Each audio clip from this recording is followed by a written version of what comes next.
ఆరాధనకి కూడి వచ్చిన దేవుని బిడ్డలు, విశ్వాసులైన మీ అందరికీ నా హృదయపూర్వకమైన వందనాలు తెలియజేస్తే మీ అందరికీ వందనాలు. అలాగే ఈ యూట్యూబ్ ద్వారా లైవ్ లో దేవుని మాటలు వింటున్న నా ప్రియమైన దేవుని బిడ్డలందరికీ కూడా ప్రభువైన యేసుక్రీస్తు నామములో నా హృదయపూర్వకమైన శుభాలు, వందనాలు తెలియజేసుకుంటూ దేవుని మాటలు, ఈరోజు దేవుని మాటలు విందాం.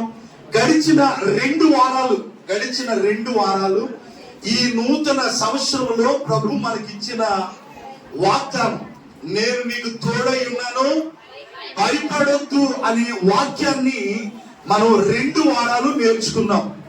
గడిచిన 2 వారాలు కూడా దేవుడు ఎవరికి తోడై ఉంటాడో ఆ 2 వారాలు మనం నేర్చుకున్నాం.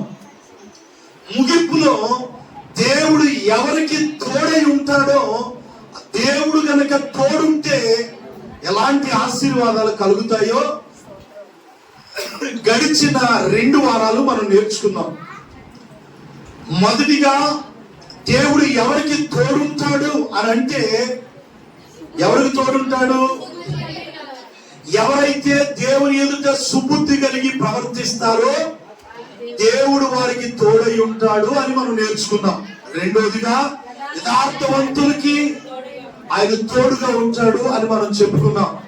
మిగిలిన గడిచిన వారంలో ఎవరైతే పరిశుద్ధంగా ఉంటారో పరిశుద్ధులందరికీ దేవుడు తోడుంటాడు అని మనం నేర్చుకున్నాం. చివరిగా ఎవరిలోనైతే వంకరితనం ఉండదో దేవుడు వారికి తోడై ఉంటాడు అని మనం చెప్పుకున్నాం. హల్లెలూయా.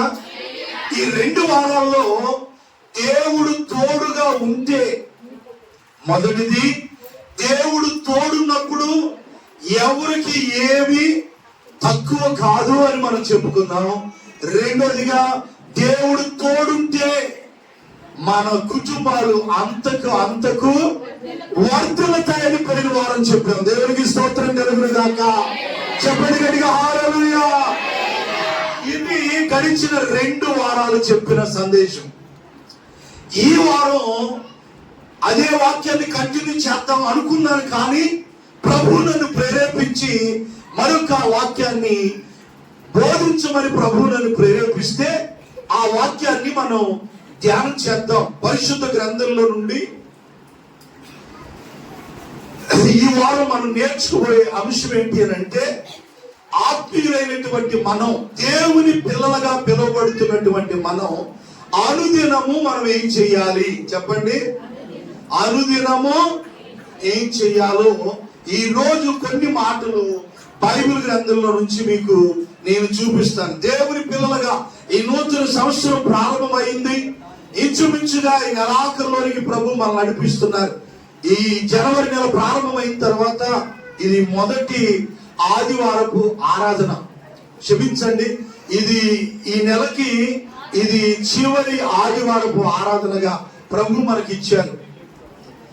ఈ జనవరి ప్రారంభమైన తర్వాత ఈ నూతన సంవత్సరంలో మనం అనుదినము మనం ఏం చేయాలో కొన్ని మాటలు బైబిల్ గ్రంథంలో నుంచి మనం చూద్దాం. మొదటిగా కీర్తనల గ్రంథం 145వ కీర్తన 2వ వచనాన్ని చదువుదాం. దేవుని పిల్లలుగా ఇక నా వైపు చూడాలమ్మా మీరు. అనుదినము అనంటే ఏంటంట? అనుదినము, దినదినము, అనుదినము, ప్రతిరోజు ప్రతిదినం కూడా మనం ఏం చేయాలో కొన్ని మాటలు సమయాన్ని బట్టి మీకు కొన్ని మాటలు చెప్తా. దేవునికి స్తోత్రం చెప్పండి గట్టిగా. 145వ కీర్తన 2వ వాక్యం చదువుదాం. అనుదినము నేను నిన్ను స్తుతించెదను, నిత్యము నీ నామమును స్తుతించెదను. చాలు. దేవునికి స్తోత్రం కలుగును గాక. ప్రభునందు ప్రియమైన దేవుని బిడ్డలారా, భక్తుడైన దావీదు అంటున్నాడు, అనుదినము నేను నిన్ను స్తుతిస్తాను అంటున్నాడు. చెప్పండి. అనుదినము నేను నిన్ను స్తుతించెదను, నిత్యము నీ నామమును నేను స్తుతిస్తాను అనే మాట అక్కడ రాయబడి ఉంది. అంటే దేవుని పిల్లలైనటువంటి మనం, క్రైస్తవులుగా దేవుని ఎరిగి దేవుని బిడ్డలుగా కొనసాగుతున్నటువంటి మనం, ఒక ఆత్మీయ బిడ్డలుగా కొనసాగుతున్నటువంటి మనము ప్రతి దినం కూడా మనం ఏం చేయాలి అని అంటే అనుదినము దేవుణ్ణి మనం స్తుతించాలంట. హల్లెలూయా. అనుదినం మనం ఏం చేయాలి? దేవుణ్ణి స్తుతించాలి. మొదటిగా ప్రతి ఒక్కరూ మరి అనుదినం చేయాల్సిన పని, ప్రతి ఉదయాన్నే లేవగానే మనం ఏం చేయాలంటే దేవుణ్ణి చెప్పండి, ఏం చేయాలి? దేవుని స్తుతించాలి. దేవునికి ఇష్టమైంది ఏంటి అని అంటే స్తుతించటం. చెప్పండి, స్తుతించాలి. ప్రతి దినం కూడా దేవుని స్తుతించే వారిగా మనం ఉండాలి. ప్రతి ఉదయాన్నే మన నిద్ర లేవగానే ప్రతి దినం మొదటిగా మనం చేయాల్సింది దేవునికి స్తుతించే వారిగా మనం ఉండాలి. ఈ రోజున చాలా మంది దేవుణ్ణి స్తుతించలేని వారిగా ఉంటూ ఉన్నారు. మన అనుదిన జీవితంలో మన పట్ల, మన కుటుంబాల పట్ల ఎన్నో కార్యాలు దేవుడు జరిగిస్తూ ఉన్నాడు. దానిని బట్టి మనం ఏం చేయాలి అంటే ప్రతి దినం కూడా మనం దేవుణ్ణి స్తుతించే వారిగా మనం ఉండాలి. దేవునికి స్తోత్రం చెప్పండి గట్టిగా. హల్లెలూయా. దేవుని బిడ్డలారా, ప్రతి దినం కూడా దేవుని స్తుతించాలి. 148వ కీర్తన, 147, 148వ కీర్తన, ఈ 2 అధ్యాయాలన్నింటిలో కూడా దేవుని స్తుతించాలనే మాటే కనబడుతుంది మనకి. 147 చదవండి. యెహోవాను స్తుతించుడి, మన దేవునికి స్తోత్రగానము చేయుట మంచిది. హల్లెలూయా. ఏం చేయటం మంచిదంట? యెహోవాను స్తుతించండి, మన దేవునికి స్తోత్రగానము చేయుట మంచిది. హల్లెలూయా. 148లో ఏముంది? యెహోవాను స్తుతించండి ఆకాశవాసులారా, స్తుతించండి అనే మాట. ఆ అధ్యాయం అంతా కూడా ఆయన దూతలారా మీరందరూ ఆయన స్తుతించండి, ఆయన సైన్యములారా మీరందరూ ఆయన్ని స్తుతించండి. అంటే ఈ అధ్యాయాలన్నింటిలో కల్లా ప్రతి చోట స్తుతించండి అనే మాటే కనబడుతుంది. స్తుతి చేయుట యథార్థవంతులకు శోభస్కరము అనే మాట రాయబడి ఉంది. హల్లెలూయా. 149వ కీర్తనలో కూడా యెహోవాను స్తుతించండి, యెహోవాకు కొత్త కీర్తన పాడండి. హల్లెలూయా. అందుకని భక్తుడు కూడా ఒక చక్కని పాట పాడాడు.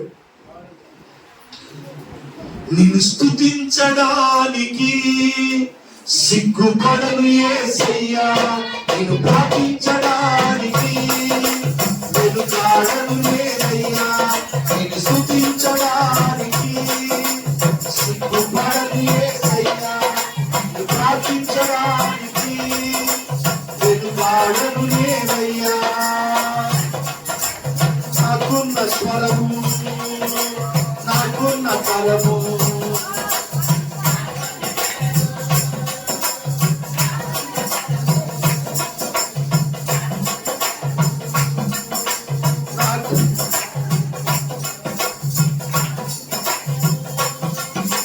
నాకున్న స్థలము ఈ పని కోసం ఉపయోగిస్తా, పని కోసం సరిపోతా, నీ కోసం అర్పిస్తానయ్యా.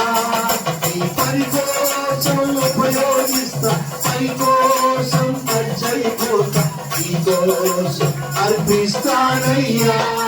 నిన్ను స్తుతించడానికి సిగ్గుపడను యేసయ్యా, ప్రార్థించడానికి వెనుకాడను నేనయ్యా, నిన్ను స్తుతించడానికి సిగ్గుపడను యేసయ్యా, వెనుకాడను నేనయ్యా. హల్లెలూయా. దేవుణ్ణి స్తుతించడానికి మనం ఎప్పుడు కూడా ఏం చేయకూడదు చెప్పండి? సిగ్గుపడకూడదు. ప్రార్థించడానికి కూడా వెనకాడకూడదంట. దేవుని స్తుతించడానికి సిగ్గుపడకూడదు. అందుకే భక్తుడు అంటాడు 119వ కీర్తనలో, 119వ కీర్తన చదువు తల్లి. అనుదినము మనం ఏం చేయాలి అని అంటే మొదటిగా అనుదినము మనం దేవుణ్ణి స్తుతించాలి. చెప్పండి, ఏం చేయాలా? ప్రతిరోజు లేవగానే దేవునికి స్తుతులు చెప్పాలి. చెప్పండి, దేవునికి స్తోత్రం చెప్పాలి. కొంతమంది ప్రతి రోజు కొంతమంది నోళ్ళల్లో ఏముంటదంటే స్తుతులు చెప్పుకుంటా ఉంటారు. స్తుతి అనుకుంటా ఉంటారు. కొంతమంది స్తుతి చెప్తుంటారు, కొంతమంది ఏమో స్తోత్రాలు చెబుతుంటారు. కొంతమంది చూడండి శుద్ధి అంటే అన్ని సోది మాటలు, శుద్ధి మాటలు చెబుతుంటారు అనమాట. ఎవరికి ఉపయోగం ఉండవు ఆ మాటలు. కానీ మన నోటికుండా స్తుతులు ఉండాలి, కానీ శుద్ధి చెప్పేవారిగా ఉండకూడదు. దేవునికి స్తోత్రం చెప్పండి గట్టిగా. హల్లెలూయా.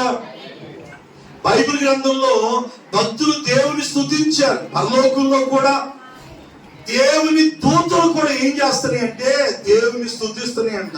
మనం కూడా ఏం చేయాలా? దేవుని స్తుతించాలా. కొంతమందికి స్తుతులు చెప్పడం రాదు, స్తోత్రం చేయరు దేవునికి. బైబిల్లో భక్తుడు అంటున్నాడు, 149వ కీర్తన 164వ వచనం చదువమ్మా.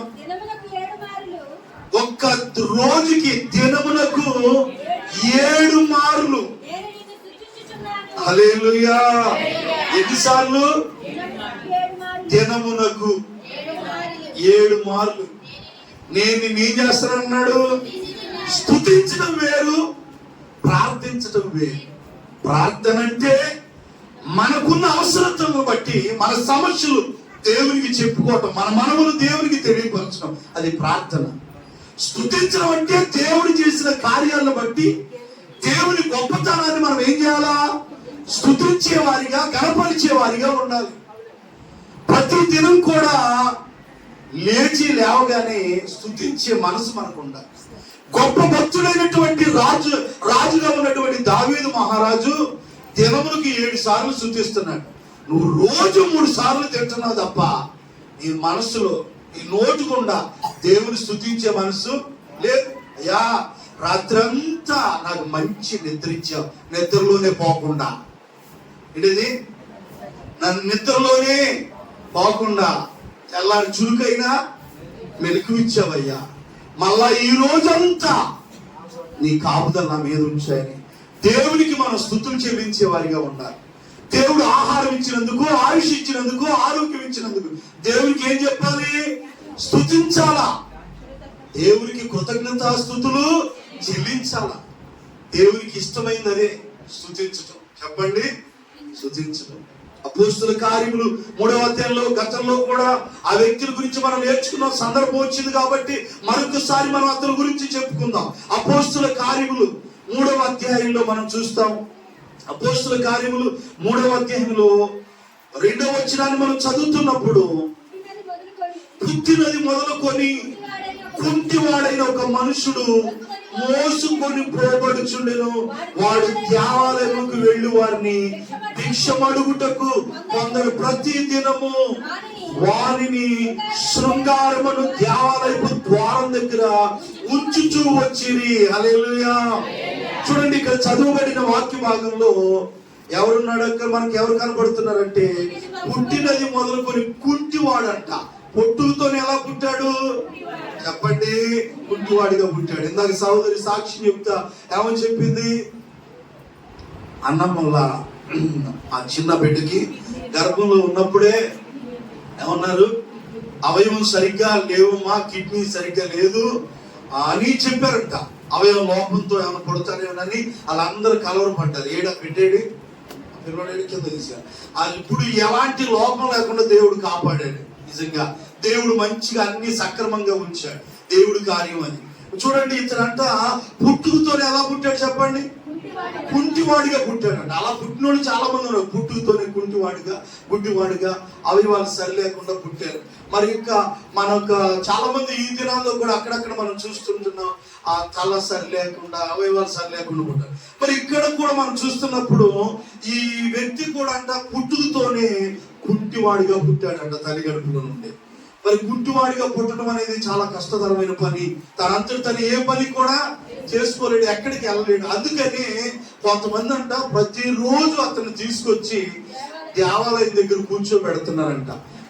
ఆ మందిరం దగ్గర, ఆ దేవాలయం దగ్గర కూర్చోబెడితే ఆ వచ్చిపోయే వారు అందరినీ కూడా ఉదయం నుంచి సాయంకాలం దాకా భిక్షం అడుక్కుంటా ఉండేవాడంట.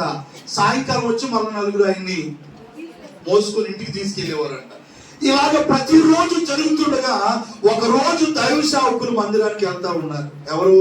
పేతురు గారు, యోహానయ్య గారు ఇద్దరు కూడా దేవాలయానికి ప్రార్థన చేసుకోవడానికి వెళ్తున్నారంట. అందరిని అడిగినట్టుగానే ఈ కుంటివాడిగా ఉన్న ఇతను ఆ పేతురయ్య గారిని యోహానయ్య గారిని కూడా చేయి జాపి భిక్షం అడుగుతాకి చేయి జాపాడంట. పేతురయ్య గారు యోహాను గారు అంటున్నారంట, నీకివ్వటానికి మా దగ్గర వెండి బంగారాలు లేవు. హల్లెలూయా చెప్పండి గట్టిగా. నీకివ్వటానికి మా దగ్గర వెండి గాని బంగారం గాని ఏమి లేవు. నీకు ఇద్దామన్నా మా దగ్గర ఏమి లేవు. నువ్వు చేయి జాపి అడుగుతున్నావు కానీ మా దగ్గర ఏమి లేవు. కానీ మాకు కలిగిందే. హల్లెలూయా. వాళ్ళు ఏం కలిగి ఉన్నారు? దేవుని శక్తిని కలిగి ఉన్నారు, దేవుని కృపావరాన్ని కలిగి ఉన్నారు, దేవుని స్వస్థత వరాన్ని వాళ్ళు కలిగి ఉన్నారు. కనుక మాకు కలిగిందే నీకు ఇస్తున్నాం. లేచి నజరేయుడైన యేసు నామములో లేచి నడవమనగానే చీలమండులు బలం పొందుకొని దిక్కున లేచి నిలిచి నడుచుచు గంతులు వేయచ్చు. గట్టిగా ఎగిరి గంతేసుకుంటా ఇంటికి వెళ్ళాలా. ఇంటికి వెళ్ళాడా? మన వాక్యం ఏంటి? అనుదినము మనం ఏం చేయాలి? దేవుణ్ణి స్తుతించాలి. దావీదు రోజుకి ఎన్నిసార్లు స్తుతిస్తున్నాడు? 7 సార్లు దేవుని స్తుతిస్తున్నాడు. ఈ భక్తుడు కూడా తనకి స్వస్థత రాగానే అతడు ఏం చేశాడంటే వాడు దిక్కున లేచి నడుచుచు గంతులు వేయచ్చు, దేవుని స్తుతించుచు వారితో కూడా హల్లెలూయా. వాడు నడుచుచు దేవుని స్తుతించుట ప్రజలందరూ చూచి వాడు ఏం చేస్తాడంట? వాడు నడుస్తూ ఏం చేస్తున్నాడు? దేవుణ్ణి స్తుతిస్తా. ఎక్కడికి వెళ్ళాడు? మందిరంలోకి వెళ్ళాడు. మనోళ్ళు దేవుడి కార్యాలు స్తుతులు చెప్పండి అమ్మా, కృతజ్ఞత స్తుతి గుడుకులు పెట్టుకోండి అమ్మా. సంవత్సరం అంతా దేవుడు కాపాడుతున్నాడు, కృతజ్ఞతలు చెల్లించండి అమ్మా, స్తుతులు చెల్లించండి అమ్మా. ఒక్క అమ్మకి ఏం రాట్లా? మనసు రాట్లా.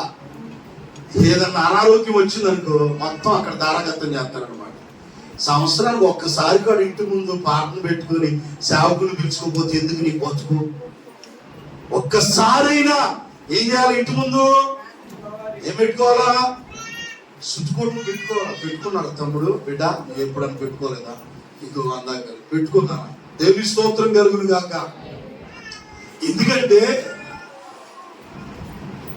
క్రిస్టవరంలో మన కొత్త సంవత్సరం మన మందిరానికి వచ్చి, అయ్యా నేను ఎప్పుడో అనుకున్నాను కొత్త సంవత్సరం భోజనాలకి మీ మందిరానికి ఒక బియ్యం కట్టుకొని ఇస్తానయ్యా అన్నాడు. రైస్ కట్ ఇస్తానన్నాడు. సరే ఇవ్వయ్యా అంటే రైస్ కట్ ఎందుకని రైస్ కట్కి సరిపడా కానుక తెచ్చి నాకు ఇచ్చాను బాబు. ఆయనకి ఇంచుమించు 3 ఎకరాల పొలం. ఎన్ని? 3 ఎకరాలు 3 ఎకరాల పైన ఉందో. ఆ సహోదరుల పేరు సుబ్బయ్య గారు. మీరు ప్రార్థన జ్ఞాపకం చేసుకోండి. ఆయనకి గొంతు లోపల వచ్చింది గడ్డ. అక్కడ గొంతు లోపల గడ్డ వస్తే కొన్ని రోజులు పిల్లలని సిద్ధార్థ మెడికల్ హాస్పిటల్ వేశారు. మా వల్ల కాదంటే ఇప్పుడు ఎన్ఆర్ఐ హాస్పిటల్ ఉన్నాడు. 3 ఎకరాల పొలం కాపాడుతుందా? ఒకవేళ ఆపరేషన్ కనుక చేస్తే అతను ప్రాణం పోవచ్చు, మందుల ద్వారానే తగ్గిస్తామంటే నెత్తు నూరు కొట్టుకొని ఎడుతున్నాడు హాస్పిటల్లో. 3 ఎకరాల ఆస్తి ఉంది, పొలం ఉంది. అది కాదు నిన్ను బతికించేది. నీ మనస్సులో ఏముండాలంటే స్తుతించే మనస్సు నీలో ఉండాలా, కృతజ్ఞత ఉండాలా. దేవుని బిడ్డారా, ఈ యొక్క కుంటివాడిగా ఉన్నటువంటి ఆ వ్యక్తి దేవుడు అతన్ని స్వస్థపరిచినప్పుడు అతను ఏం చేశాడంటే దేవాలయంలోకి వెళ్ళాడు, మందిరంలోకి వెళ్ళి సావుకులతో పాటు వెళ్ళి దేవుని స్తుతిస్తూ ఉంటే అతను చూసిన అనేక మంది అనుకున్నారంట, నిన్నటి దాకా మనల్ని వచ్చిపోవడం అందరిని భిక్ష పడుకునేది ఇతను కదా, ఈ కుంటివాడు కదా, వాడు శృంగారమును దేవాలయపు ద్వారం వద్ద భిక్ష కొరకు కూర్చున్న వాడు వీడేనని గుర్తెరిగి వారికి జరిగిన దాన్ని చూచి విస్మయముతో పరవశులైరి. హల్లెలూయా. నిన్నటి దాకా అక్కడ భిక్ష పడుకుని మెట్ల దగ్గర కూర్చొని వచ్చిపోయాడు అందరిని దాన ధర్మం అడిగినోడు కదా. అతనికి జరిగింది చూసి ఎలా వచ్చింది ఇతని కాళ్ళని అందరూ విస్మయం పొంది ఆశ్చర్యపోయి పరవశించిపోయారంట. దేవుడు చేసిన కార్యం ఇదని. సహోదరుడా, సహోదరి, దేవుడు నీ కుటుంబంలో కార్యం చేసినప్పుడు దేవుని స్తుతించే మనసు నీకు ఉంటుందా? లేచి నిలబడి సాక్ష్యం కూడా చెప్పుకోలేవు. నీ సిగ్గు తగలబెట్ట.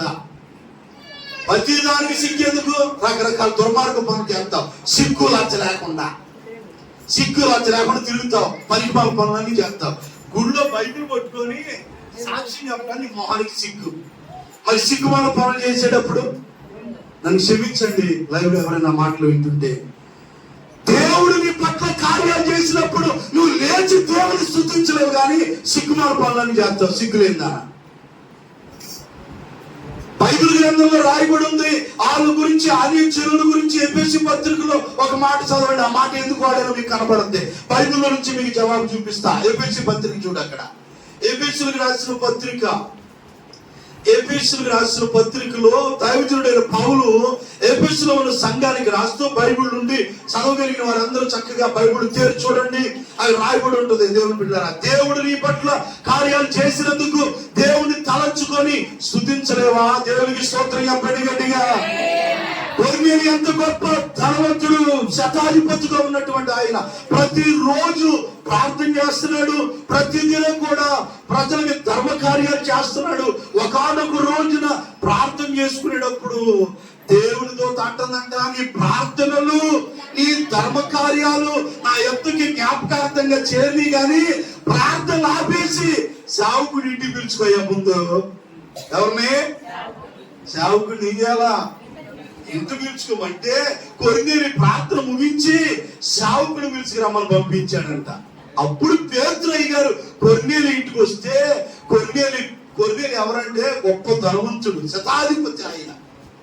పేతురయ్య గారిని ఇంటికి పిలిపించి సుట్టుకోవడం పెట్టుకొని వాక్యం విన్నాడంట. ఆయన పిలిపించుకొని ఏం చెప్పించుకోమన్నాడు? దేవునితో వాక్యం చెప్పించుకో. అప్పుడు కొర్నేలి ఇంటికి పేతురు వస్తే కొర్నేలి అన్నాడంట, నువ్వు నా ఇంటికి రావటం మంచిది అన్నాడంట. సేవకులు ఇంటికి రావాలి. చూడు గట్టిగా, అలా చెప్పండి గట్టిగా. సేవకులు ఏం చేయాలా? పిలుచుకొని సంవత్సరం అంతా కాపాడితే ఇంటి ముందు ఏదో నీకు కలిగింది చిన్న ప్రార్థన పెట్టుకోలేవు. దేవుని బిడ్డారా, మీరు పెట్టుకోవట్లేదని నాకేం బాధ కాదు. మీరు పెట్టుకోబోతు నాకేంటంట, మీరు పెట్టుకుంటే నాకేంటి, పెట్టుకోబోతు నాకు. కానీ మనసులో కృతజ్ఞత అనేది ఉండాలిగా. ఇప్పుడు 10,000 ఖర్చు పెట్టలేవు, 2,000 ఖర్చు పెట్టలేవు అని మొహానికి. ఎన్ని సార్లు కొనుక్కున్నావు ఫస్ట్ సంవత్సరం? కిస్మిస్కి, న్యూ ఇయర్కి, కిస్మిస్ పండగ కన్నా న్యూ ఇయర్ పండగకి ఎన్నిసార్లు కొనుక్కున్నావు? ఒక 2-3 కేజీలు స్వీట్ తెచ్చుకొని, 2 కేజీలు బూంది తెచ్చుకొని వచ్చిన వాళ్ళకి స్వీట్ కార్డు పెట్టుకోవాలి నీ మొహానికి. అంత దరిద్రత ఉంది ఇంట్లో. సరే ఆ సంగతి పక్కన పడి, అంత దరిద్రత ఉందా? అందరు ఖాళీ ఉండదు. నాకు ఖాళీ ఉంచరే, నాకు డేట్లు ఖాళీ ఉండవే. నేను అంటున్నాను, దేవుని సన్నిధిలో కృతజ్ఞత అనేది మనకు కావాలా? దేవుని స్తోత్రం చెప్పండి గట్టిగా.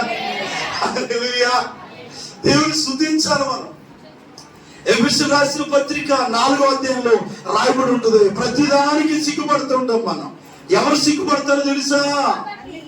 17వ వచనం, కాబట్టి అన్య జనులు నడుచుకున్నట్లు మీరు ఇక మీదట నడుచుకొనవలెనని ప్రభువునందు సాక్ష్యం ఇచ్చుచున్నాను. వారైతే వారి ఎవరు? వాళ్ళు అన్ని జనులు. వాళ్ళ మనసు ఎలా ఉండదంట? చీకటి, అంధకారం. మీరు అన్ని జనులు నడుచుకున్నట్లుగా మీరు ఇక మీదట మన దాకా నడిచించాలిగా. మీరు ఇక మీద అన్ని జనులు నడుచుకున్నట్లు మీరు నడుచుకోవద్దు. వారు అంధకారమైన మనసు గలవారై తమ హృదయ కాఠిన్యము వలన తమలోనున్న అజ్ఞానము చేత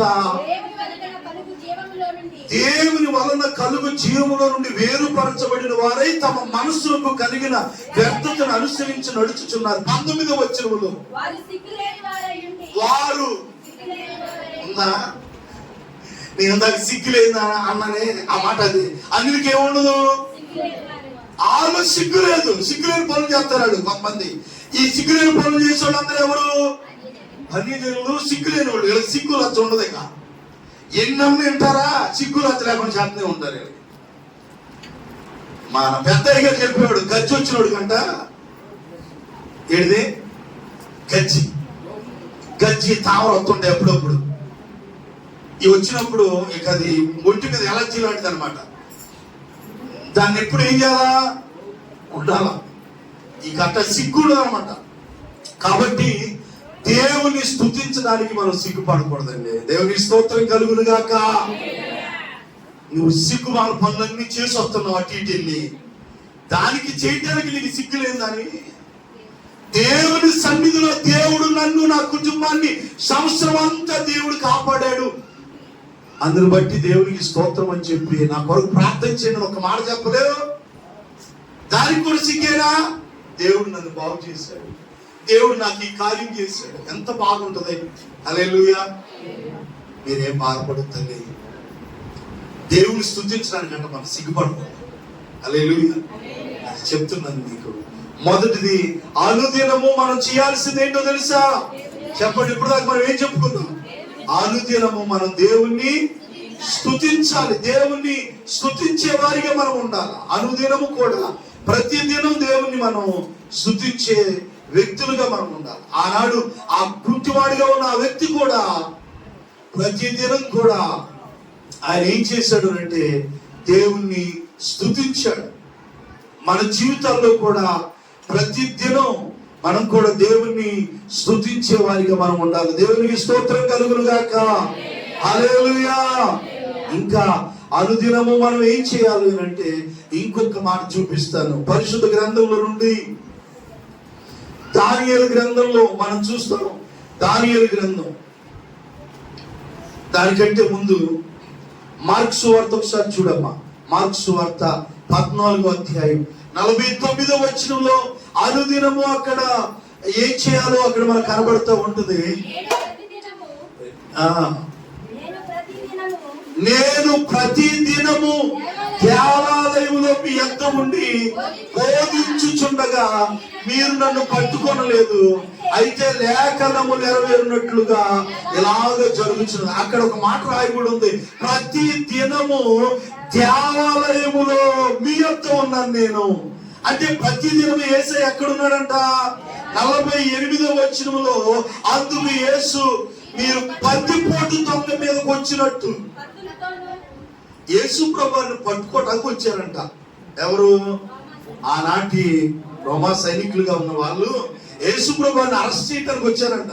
పట్టుకుందామని వస్తే యేసు ప్రభువు ఎవరో వాళ్ళకి తెలియదు. యోధా ఇస్కరియోతు 12 మందిలో ఒక్కడిలో ఉన్న యోధా ఇస్కరియోతు అని ఈయన యేసు ప్రభువుని పట్టించడానికి డీల్ కుదుర్చుకున్నాడు. ఏంటది? డీల్ కుదుర్చుకున్నాడు, మాట్లాడుకున్నాడు. 30 వెండి నాణ్యాలు. ఎన్ని?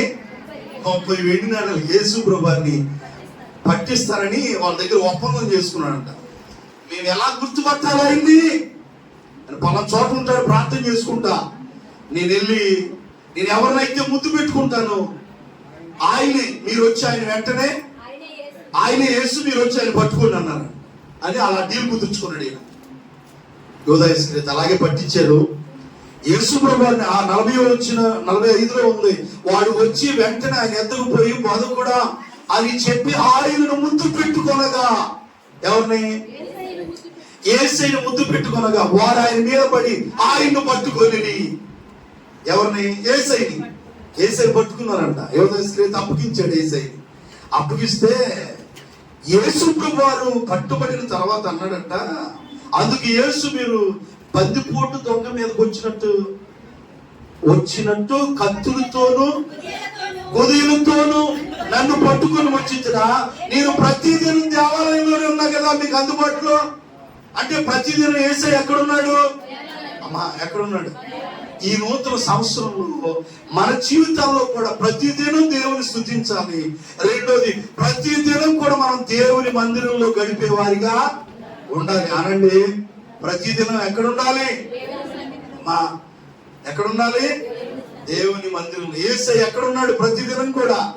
ఆయన ఏమంటున్నాడంటే, నేను ప్రతిదినం కూడా దేవాలయంలో మీ యొద్ద ఉన్నాను, నేను బోధించుచుండగా మీరు నన్ను పట్టుకోలేదు, నేను అక్కడే ఉన్నాగా ప్రతిరోజు. ఎక్కడ? దేవాలయం మందిరంలోనే ఉన్నా కదా. అంటే దేవుని పిల్లలు అనబడిన వారు ప్రతి దినం కూడా దేవుని మందిరాన్ని ఇష్టపడే వారిగా ఉండాలి. దేవునికి స్తోత్రం కలుగును గాక. కొంతమంది మందిరానికి రావాలంటే బాధ. ఎక్కడికన్నా బాగానే తిరుగుతారా? ఏదయ్యో బలహీనపరిచే దయ్యం పట్టిందంట ఆమెకి. ఎవరికి? నడువకి పోయిన స్త్రీకి 18 ఏళ్ళు. ఎన్ని ఏళ్ళు? ఏదైనా పట్టింది. ఒకవేళ మందిరానికి రాలేకపోతున్నావు అని అంటే నీకేం పట్టి ఉండదు? బలహీనపరిచే దయ్యం. దేవునికి స్తోత్రం చెప్పండి గట్టిగా. అద్భుతమైన విషయం ఏంటో చెప్పరా? ఆమె బలహీనపరిచే దయ్యం పట్టిన మందిరానికి మాత్రం మానలా. ఎవరు? నడువకి పోయిన స్త్రీ. వచ్చిందా మందిరానికి? అవయవాలు సక్రమంగా ఉన్నప్పుడే మందిరంలోకి వచ్చి మనం ఏం చేయాలా? ప్రార్థన చేసుకోవాలా. ప్రభు స్తోత్రం చెప్పండి గట్టిగా. ప్రతి దినము దేవుని మనం స్తుతించాలి, మొదటి మాట. రెండోదిగా ప్రతి దినం కూడా దేవాలయములో, దేవుని మందిరములో ఉండాలి. అలాగే చెప్పండి గట్టిగా. భక్తిహీనుల గుడారములో నివసించుట కంటే నా దేవుని మందిర ద్వారం దగ్గర ఉన్నట్టు నాకు ఎంతో ఇష్టం అన్నాడు భక్తుడు. దేవునికి స్తోత్రం చెప్పండి గట్టిగా. ఆనాడు రాజులే పెద్దల కాడ లేచి దేవుని మందిరానికి వెళితే నువ్వు రాజువా రూజువా? సాధారణమైన మనిషివి. నువ్వు మందిరానికి రావద్దా? వారమంతా దేవుడు నిన్ను నీ పిల్లలు కాపాడితే మందిరానికి రావడానికి ఎట్టెట్టో వెళ్తా ఉంటావు. దేవుని బిడ్డలారా, దేవుడికి బాధపడ్డా? దేవుడికి బాధ కలిగించొద్దు. ఆదివారం ఎన్ని పనులున్నా మానేసి ఎక్కడికి వెళ్ళాలా? దేవుని సన్నిధిలోకి వెళ్ళి గడిపితే దేవుడు నిన్ను నీ కుటుంబాన్ని ఇంకా దీవిస్తాడు, జ్ఞాపకం చేసుకుంటాడు. ఒక్కరోజు ఆయన సన్నిధిలో గడిపితే అది 1000 దినముల కన్నా శ్రేష్టం. బైబిల్లో ఒక సహోదరి మనకు కనబడుతుంది, అన్న. ఆ పేరు ఏం పేరు? అన్న.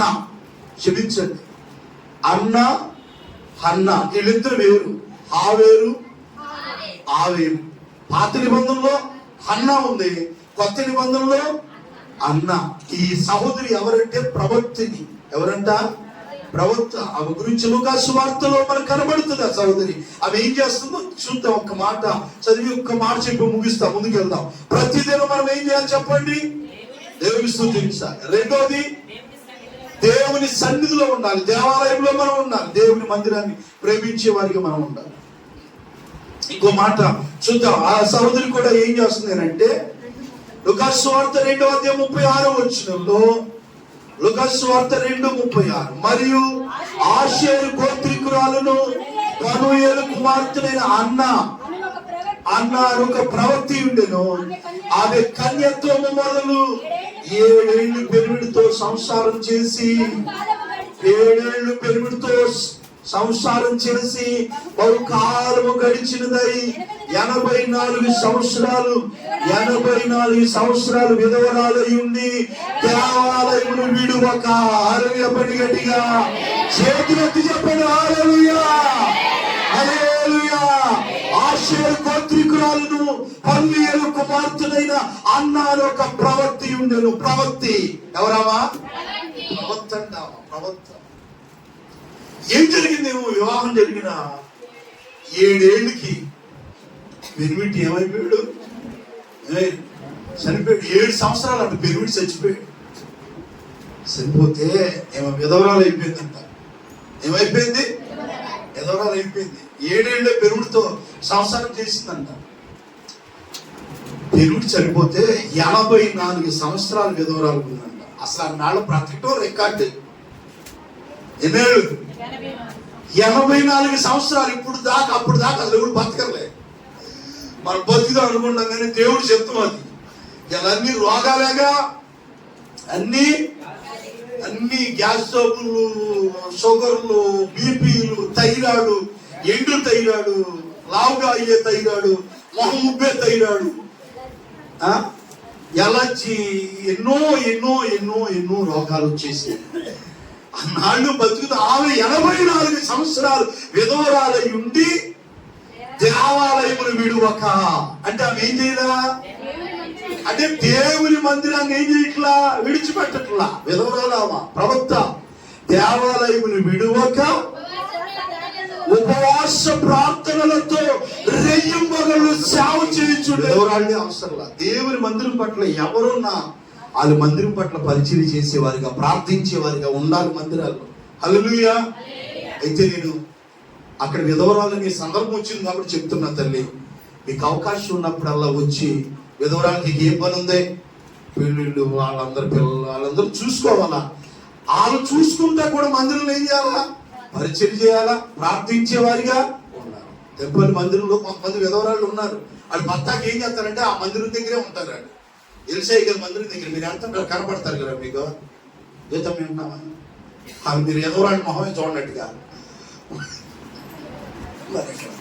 వాళ్ళు ఏం చేస్తుంటారంటే అక్కడే కూర్చొని మన పెద్దమ్మ ఎవరు ఒక ఆమె అత్త మేనంత ఆమె భర్త పాపం అక్కడే ఉంటుంది ఆ పెద్ద పాతకూటి దగ్గర పరిచయం చేస్తా, ప్రార్థన చేస్తాం. కొంతమంది ఉన్నారు ఇంకా ఆళ్ళగడ ఎవరికాల్లో భర్తను కొట్టి వాళ్ళు ఏం చేస్తుంటారంటే సాగుడి దగ్గర పరిచయం చేస్తుంటారు. మందిరాల్లో కొందరు మన ప్రతిదినం ఏం చేయాలంటే దేవుని మందిరాన్ని విడిచిపెట్టకూడదు. దేవుని స్తోత్రం కలుగును గాక. యెహోవా మందిర ఆవరణం చూడవలనని నా ప్రాణం ఎంతో ఆశపడుతుంది, అది సొమ్మసిల్లిపోతుంది. దేవునికి స్తోత్రం చెప్పండి గట్టిగా. మనం కూడా అలాగే దేవాలయముని విడువక ఉండే వారిగా మనం ఉందుము గాక. ప్రతిదినం దేవాలయాన్ని మనం విడిచిపెట్టకూడదు. ప్రతిదినం దేవుని స్తుతించాలి. ఆఖరి మాటగా మనం ఏం చేయాలంటే టైం అయిపోతుంది. ప్రతి దినము మనం చేయాల్సిన మూడో పని, ప్రతిరోజు మనం ప్రార్థించే వారిగా ఉండాలి. చెప్పండి, ఏం చేయాలా? ప్రతిదినం ఏం చేయాలంట? ప్రార్థన చేయాలి. దానియేలు గ్రంథం 6వ అధ్యాయంలో మనకు కనబడతాడు. దానియేలు అనేటువంటి భక్తుడు మనం చూస్తున్నప్పుడు అనుదినము దానియేలు గ్రంథం 6వ అధ్యాయం 10వ వచనాన్ని చదువుతున్నాడు. అనుదినము ముమ్మారు మోకాళ్ళుని తన ఇంట పైగది కిటికీలు యెరూషలేము తట్టు తెరవబడి ఉండగా తన దేవునికి ప్రార్థన చేయించు ఆయన స్తుతించుచు వచ్చును. దేవునికి స్తోత్రం చెప్పండి గట్టిగా. 10వ వచనం చదువుతున్నా. ఇంటి శాసనము సంతకము చేయబడినని దానియేలు తెలుసుకొనినను. ఇంటి శాసనము అనండి, ఇంటి శాసనము సంతకము చేయబడినని దానియేలు తెలుసుకొనినను. అంతకు ముందు ప్రార్థన చేయటం వేరు, ఇప్పుడు ప్రార్థన చేయటం వేరు. ఎందుకు ఇంత నొక్కి మనం చదువుకుంటున్నామంటే, ప్రార్థిస్తే తీసుకెళ్లి సింహాల గుహలో పడేస్తారని రాజుగారు సాటింపించాడు దేశం అంతా కూడా. ఇప్పుడు ప్రార్థన చెయ్యాలా వద్దా? ప్రార్థన చెయ్యాలా వద్దా? మనమైతే బతుకుంటే పరిశాఖైనా అమ్ముకొని బతుకోవచ్చు, ఎప్పుడొకప్పుడు ప్రార్థన చేసుకోవచ్చు. పేడ ఎట్ట పోగొట్టుకుంటామని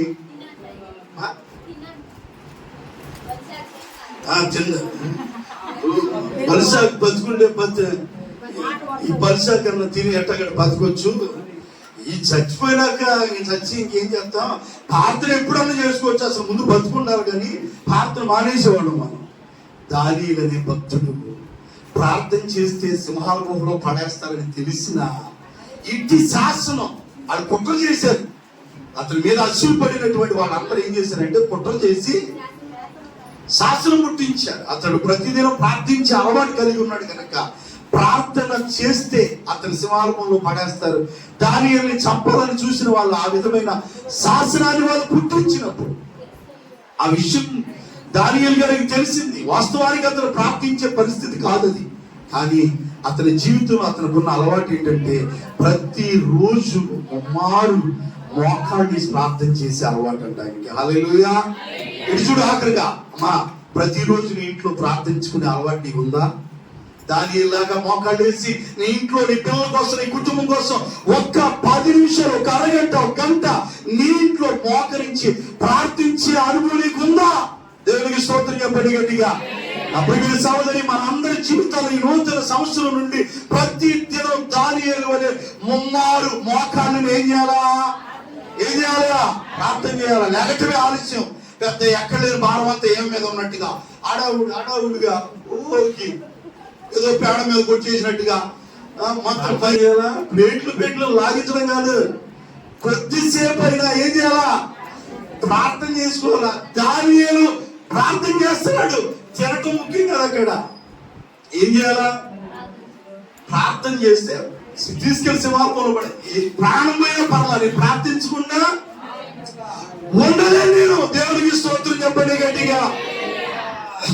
దేవుని బిడ్డలారా, మీటింగ్ దగ్గరికి వస్తున్నాయి. సైతాను 3 రోజుల నుంచి గుండెల్లో కాపం పట్టేసి మాట్లాడలేని పరిస్థితి. ఎందుకంటే మీటింగ్ దగ్గరికి వస్తున్నాయి. నేను వాడబడతానని ఆ సైతానికి తెలుసు అన్నమాట, పట్టేసింది. దాని కొమ్ములు కొడతారు పక్కన. దేవునికి స్తోత్రం చెప్పండి గట్టిగా. ఎక్కడ మాట్లాడేదో చూస్తా దాని అంత నేను సైతాన్ని. కాబట్టి దేవుని బిడ్డలారా, యథాప్రకారము ఇంటికి వెళ్ళి యథాప్రకారంగా, అంటే ఎప్పుడు ఎలాగ చేసేవాడు అలాగునే ఆరుదినము యథాప్రకారము ఇంటికి వెళ్ళి తన ఇంటి పైగది కిటికీలు ఎరిసినంతట్టుగా తెరవబడి ఉండగా తన దేవునికి ప్రార్థన చేయొచ్చు, ఆయన స్తుతించుచు వచ్చెను. హల్లెలూయా. అంటే అతడు తన జీవితంలో ప్రార్థన అనేది దేవుని బిడ్డలారా చేసుకుంటే ప్రార్థన దేవుని బిడ్డలారా పోతే ప్రాణం పోతుంది. కానీ నేను ప్రార్థన చేయకుండా నేను ప్రభువా ప్రార్థన నేర్పయ్యా, ప్రార్థించకుండా నేనుండలేనయ్యా, పని చేయకుండా పనికి వెళ్ళకుండా నేనుండలేనయ్యా. ఒక ఆమె అంటుంది, అమ్మా ప్రాణం బాగపట్లేదు, కన్నా ప్రాణం బాగపడలేదు. ఒకరోజు సెలవు పెట్టుకోవచ్చు అమ్మా, పనికి సెలవు పెడతాంట. సెలవు పెట్టరు అనుకోండి, సెలవు పెట్టుకో, ప్రార్థన చేయి, ప్రార్థన చేసుకో. దేవుని బిడ్డలారా, ప్రార్థన అన్నిటికీ విజయానికి ప్రార్థనే ప్రాధాన్యం. ప్రార్థనే మన ఇంటికి ప్రాకారంగా ఉంటదంట. కాబట్టి అలాంటి ప్రార్థన మనం అనుదినం దానియేలులాగా ఏం చేసుకోవాలా?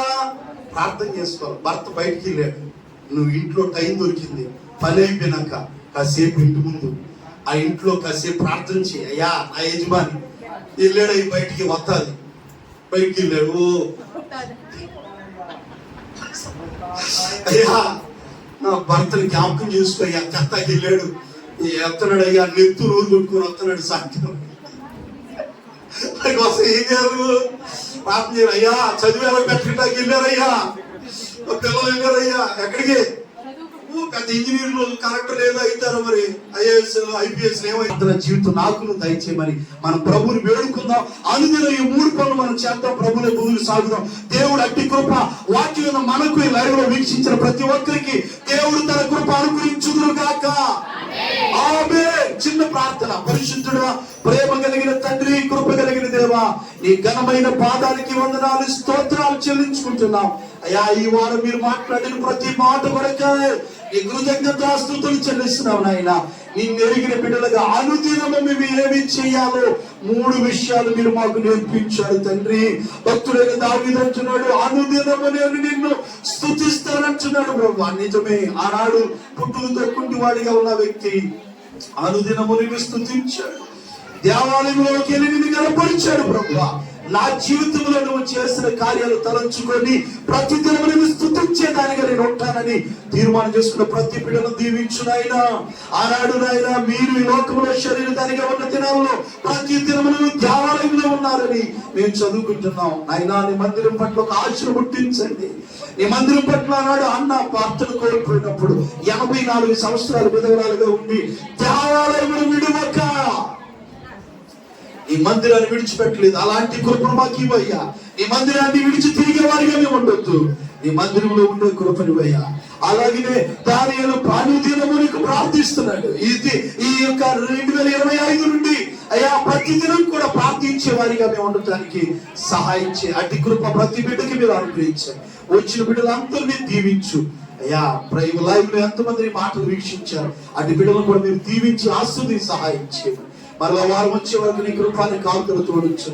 యేసు నామములో అడిగి ప్రార్థించి పొంది ఉన్నాము తండ్రి, ఆమేన్. దేవుడు మిమ్మల్ని మీ కుటుంబాన్ని దీవించును గాక.